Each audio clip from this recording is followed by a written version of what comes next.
ಅತಿ ವೇಗವಾಗಿ ಟ್ಯಾಂಕರ್ ಅನ್ನು ಚಲಾಯಿಸಿದ ಪರಿಣಾಮ ಟ್ಯಾಂಕರ್ ಪಲ್ಟಿಯಾಗಿರುವಂತಹ ಘಟನೆ ನಡೆದಿದೆ. ಚಾಲಕನ ನಿಯಂತ್ರಣ ತಪ್ಪಿ ಪಲ್ಟಿಯಾಗಿದೆ. ಟ್ಯಾಂಕರ್ ಅತಿ ವೇಗವಾಗಿ ಹೋಗಿ ಪಲ್ಟಿಯಾಗಿರುವಂತಹ ವಿಡಿಯೋವನ್ನ ಮಾಡಿದ್ದಾರೆ ಕಾರು ಚಾಲಕ. ಚನ್ನಗಿರಿ ತಾಲೂಕಿನ ವಡ್ನಾಳ್ ಗ್ರಾಮದಲ್ಲಿ ಆಗಿರುವಂತಹ ಘಟನೆ ಇದು.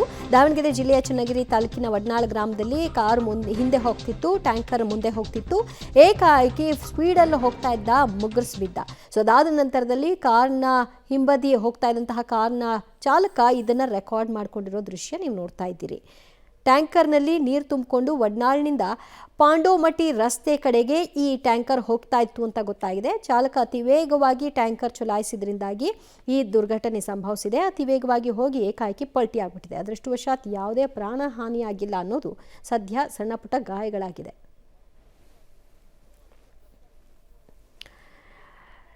ಟ್ಯಾಂಕರ್ ಹೇಗೆ ಮಗಚಿ ಬಿದ್ದಿದೆ ಒಂದು ಸೈಡಲ್ಲಿ ಅಂತ ನೀವು ನೋಡ್ತಾ ಇದ್ರಿ. ನೀರು ತುಂಬಿಕೊಂಡು ಹೋಗ್ತಾ ಇದ್ದಂತಹ ಟ್ಯಾಂಕರ್ ಇದು. ಸೊ ಆತ ಮಿತಿಯಲ್ಲಿ ಹೋಗಿದ್ದಿದ್ರೆ ಸ್ಪೀಡಲ್ಲಿ ಓಕೆ, ಬಟ್ ಅತಿ ವೇಗವಾಗಿ ಹೋಗಿದ್ದಾನೆ. ಪರಿಣಾಮ ಕಂಟ್ರೋಲ್ ತಪ್ಪಿದೆ. ಟ್ಯಾಂಕರ್ ಪಲ್ಟಿ ಆಗಿದೆ.